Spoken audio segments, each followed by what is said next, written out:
maybe not. Paul Reese.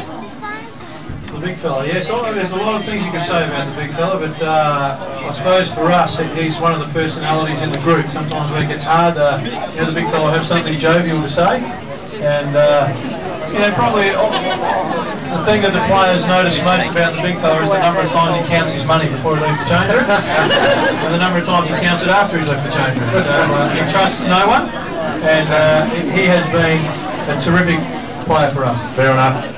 And the last gentleman who's here at the moment, the president of the Nuff Nuff Association, Matt Garrison. Yes, Matty Garrison. We have to say that we were fortunate that Cairns didn't want Matty. We were able to pick him up. He brought a lot to the team with his energy and his physicality and training. I think that helped us a real lot. He doesn't sleep, Matty. Matty sleeps about 2 hours a night. So most of the guys, normally we have trouble getting the guys out of the change room late in the season to get on the court, but once Matty arrived they came out pretty early. So he's just active and has had a lot of energy and has played a big part in us winning the championship. And look, the brothers too that assist you, Scotty Ninnis and Steve Bruni. I don't know, now they were here earlier on, I don't know whether they have disappeared or what. Killer games this year. Really rewarding that you got across the line on the weekend. Fantastic achievement.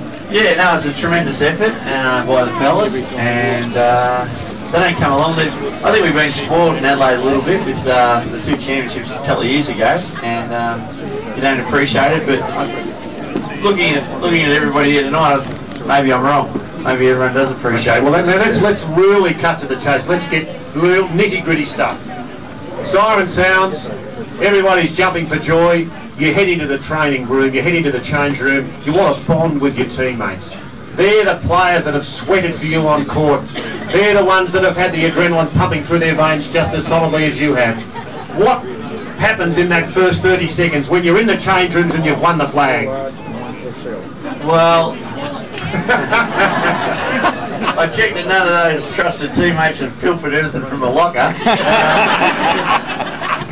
And then the other night, as luck would have it, Scott Ninnis was running around and Oscar Foreman and Joseph Williams had the Powerade bucket and they were chasing him, and he wouldn't allow himself to get water thrown on him. So I fair hugged him, I held him, and for the good of the team, they poured water on Scotty and myself. And I can see why coach is trying to avoid it, because my goodness, it was a bit chilly. Was it a bit chilly? All right, who's the character? Who is the joker in the pack when you look at those players there? And now's the big chance. No right of reply. Who's the fella who keeps everyone happy? Apart from you, of course. I'd have to say Matt Garrison. Yeah. What's so special about Matt? No, come on, you can swear, you can do whatever you like. This is your microphone, Paul. Oh, I don't know, he just, he comes in every day all bubbly. Yeah, oh, we just lost my 25. Oh, yeah, So we had an impact as soon as he arrived from Cairns? Yeah, as soon as he got here, we lost to West Sydney by 25. So what gets you angry on court now? There's a different side to you. Brian Gorgian and the Victoria What's this business about you cracking the shits over the Melbourne media? You really gave them a serve, didn't you? I did, and I gave them such a serve that I dare say I didn't get in trouble for it because they were afraid to repeat what I'd called them. What did you say? Let's have a sharing moment. What did you call them? Not in this company. Was it a naughty word? There was a couple of them strung together. So you're a different person. When you cross the white line, there's a bit of anger in you? Oh, generally not, just when we play them. So, yeah. So it goes back a while, does it? Yeah, well, I find them guilty of holding back the sport of basketball in this country. Yes! Why don't you come straight out and say that instead of mixing your words? Why do you say that? Well, the style with which they play. Brian Gorgian has very good access to the NBL hierarchy, and he tells a very good story, and I think he is attractive to the purists, which I'm not a purist. I want to see entertainment. I want to see something spectacular. Yeah, and I think most of the country agrees with me because no one goes to watch them play in Melbourne. Okay, all right.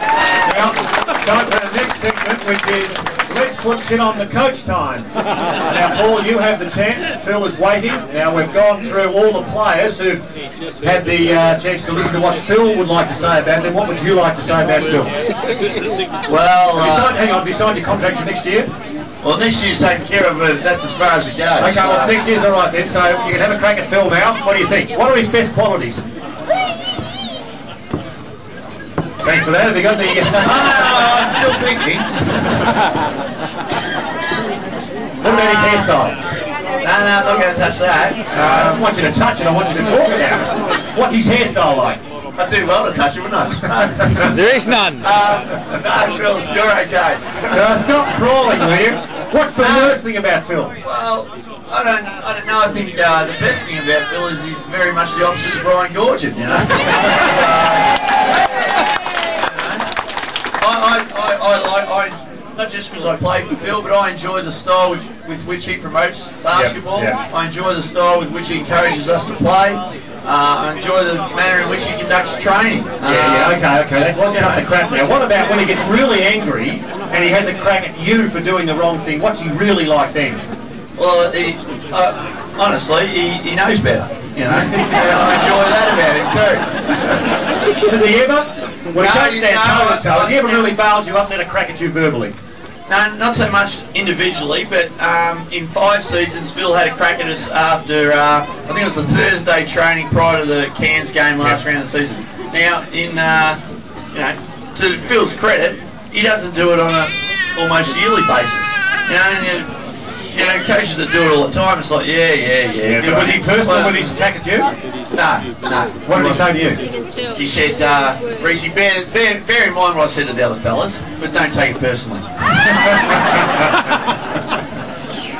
So yeah, he's done it once, and I would say to good effect, given that we just won the championship. Yeah, fair call. Now, one last question before I get Brett Maher up. We talk about the spirit of this team, and we as outsiders don't know just how important that is. What has it been like there with the bonding that you've got with his teammates for this year? It's been tremendous. I think one of the benefits of this year's team is being a core, and it has been throughout the years with the 36ers of guys who've been around and have experienced success and a few defeats. And this year we didn't get down. We had 13 regular season losses, and in 11 of them we probably got touched up pretty well. And we all acknowledged each other and didn't get down on ourselves and said, well, we can do better. We've seen ourselves do better, and we didn't throw the baby out with the bathwater, and that's what a lot of the other clubs do. Oh, we lost by 25, quick, panic, change everything. And to Phil's credit as the coach and to the players, we didn't panic, and we stuck together. Fair call. Now, the one last thing is, when you do go back on court occasionally after half-time, we have noticed that you do sing. We have noticed this because we're close with the ABC broadcast. Can you tell us why you sing and what you sing? Well, if I'm having a good game and they're playing something catchy, I don't even mind enjoying the moment. Okay. So, yeah. What's your favourite? That latest one, Hey Baby. Could you give us a bit of a... No. I think professionals sing it. I think I should let them sing it. No. If we could get... That's what my teammates keep telling me. If we could get some assistance from the gathering, Hey Baby would be... Can we... Who knows Hey Baby? See, no one does. Who knows Hey Baby? No, come up here, come on. No, how does it go? Hey Baby. You're doing an excellent Come on, that was me.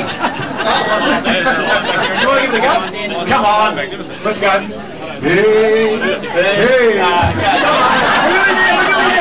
We need a volunteer. We need a female. Come on, we need a female volunteer. Brett Maher's up next. He's up next. Come on, Brett, get up here.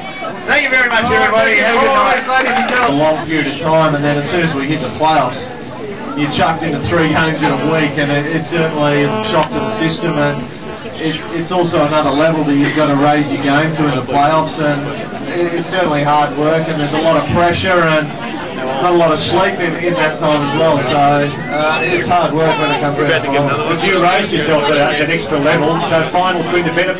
Well, you were so consistent right throughout, but does a final mean you expect to play better? I think everyone wants to play their best basketball in the finals, and I think the team did a great job of really focusing in this year. I was speaking to Paul Rogers, who obviously plays for Perth today, and he said that his team probably did the opposite to us. They they peak just as they're coming into the finals, and as they hit the finals, they're going the wrong way. And